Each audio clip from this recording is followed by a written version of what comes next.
Thank you all for watching my lesson. After the lesson, I have some comments about the lesson plan.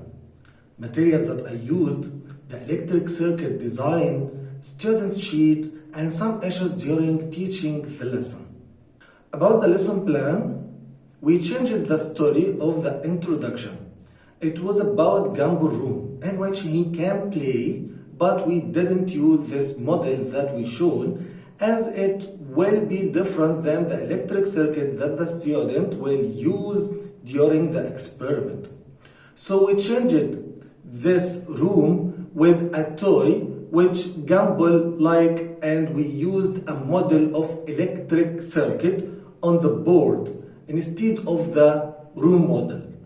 In number 4, during the prediction part, we remove the part of group working to keep social distance between students as we can.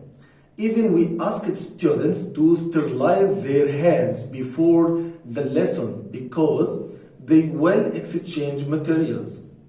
We replace stand up and sit down strategy during prediction with agree or disagree strategy to can collect all opinions of students, because we have here third opinion which is not sure, and this strategy is very important for students to engage in argument, share their opinion with other students, and can see the differences between all the class opinions. About materials, we choose materials which motivate students for learning and thinking. We choose materials that will help us after this lesson during learning dangers of electricity. To can classify materials to conductors and non-conductors by scientific way, so students can protect themselves when dealing with the electricity. We used foil paper, chips paper, and ketchup paper.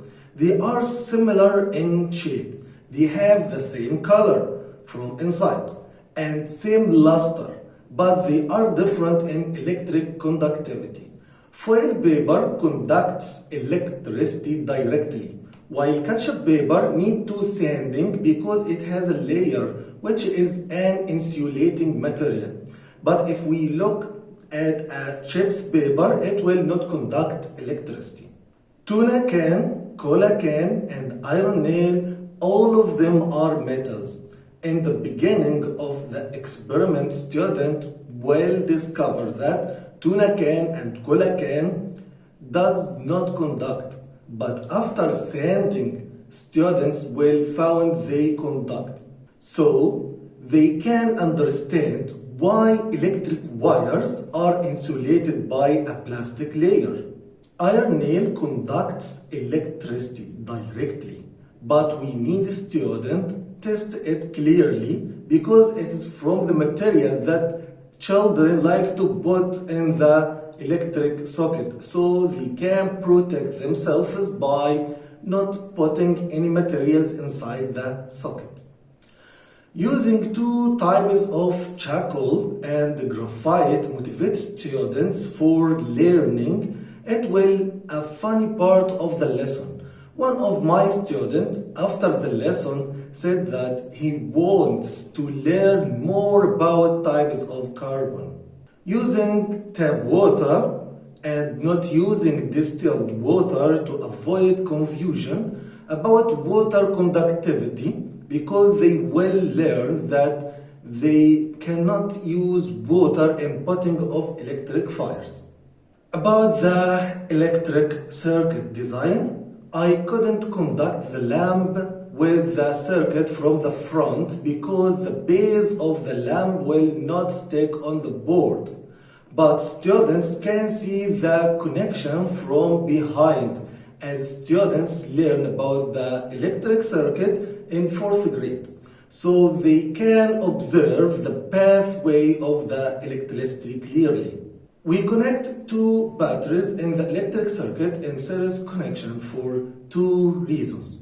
The first one is because the lamp that we used is LED lamp And if we use only 1.5 volts, it will not light.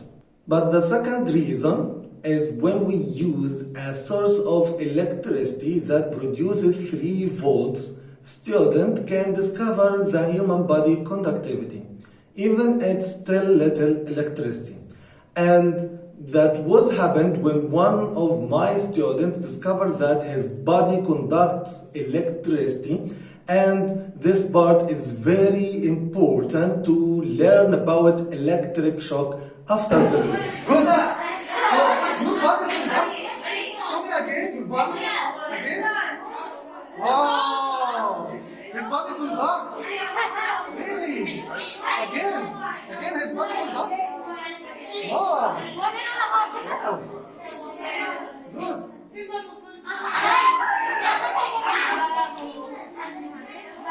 Yes.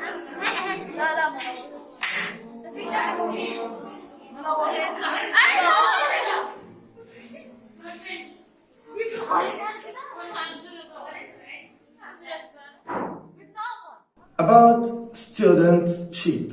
I changed it and student now can find the instructions in his sheet instead of oral instructions.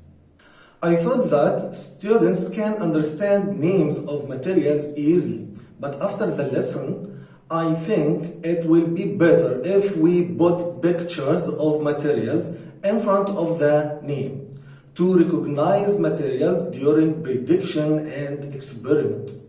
During teaching the lesson, I made a mistake.